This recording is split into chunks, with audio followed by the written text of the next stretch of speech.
ডিম সিদ্ধ করে ফালি ফালি করে কেটে লাউ দিয়ে রান্না করলে এক থালা ভাত নিমিষেই শেষ হয়ে যাবে। আজকে রেসিপিতে সবাইকে স্বাগত। তো বন্ধুরা, আজকে আমি একটি রেসিপি বানাবো।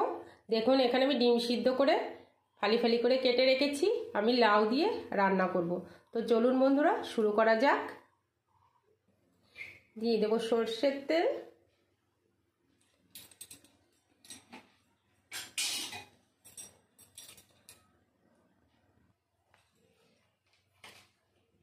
দিয়ে দেবো লবণ,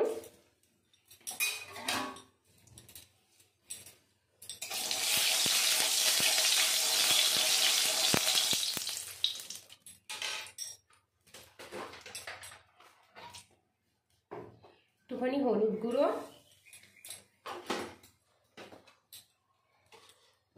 কেটে রাখা ডিমগুলো দিয়ে দেবো।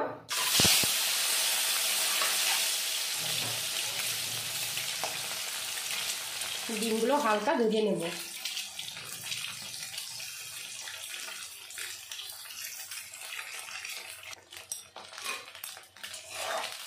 ডিমগুলো ভেজে নিয়েছি, তুলে নেব।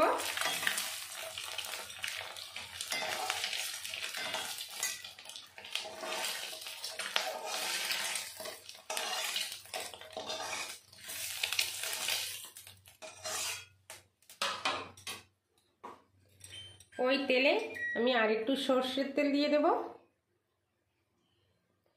আমি একবারেই ফোড়ন দিয়ে দেব। ফোড়নও দিয়ে দেবো একটা শুকনো লঙ্কা,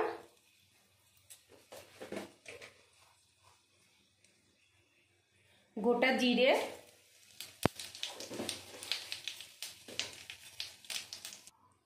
একটা টমেটো কুচি,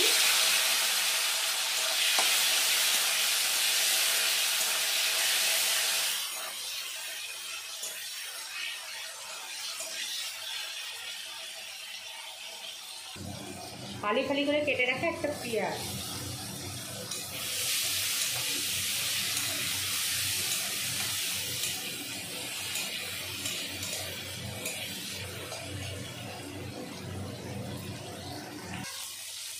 কেটে ধুয়ে রাখা লাউগুলো।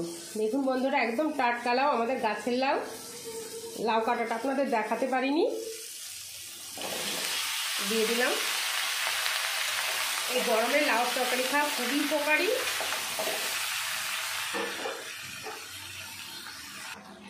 স্বাদ মতো লবণ, পরিমাণ মতো হলুদ গুঁড়ো,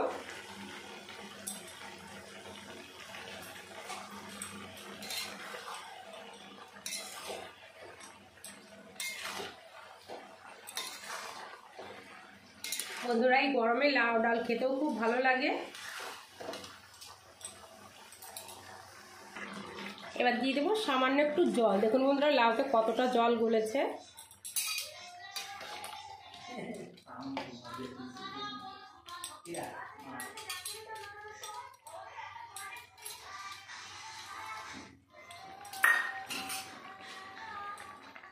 দিয়ে দেবো কেটে রাখা কাঁচা লঙ্কা আর ডিম ভেজে রাখা।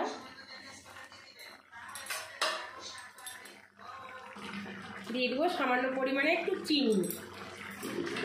চিনি দিলে লাউ তরকারিটা খেতে খুবই সুন্দর লাগে। আর বন্ধুরা, এই লাউটি শীতের বন্ধুরা, এই গরমে লাউ খুব উপকারী একটি সবজি। লাউ ফলে পেট ঠান্ডা রাখে। তাই বলছি বন্ধুরা, এই গরমে লাউ বেশি বেশি করে খাবেন।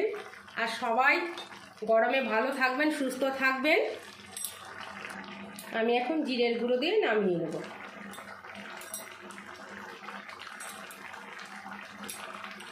দেখুন হয়ে গেছে রান্না।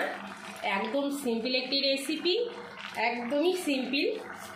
গরমের সময় সিম্পল খাওয়া খুবই ভালো। তৈরি হয়ে গেছে আমার ডিম লাউ। তো এখন আমি নামিয়ে নেব।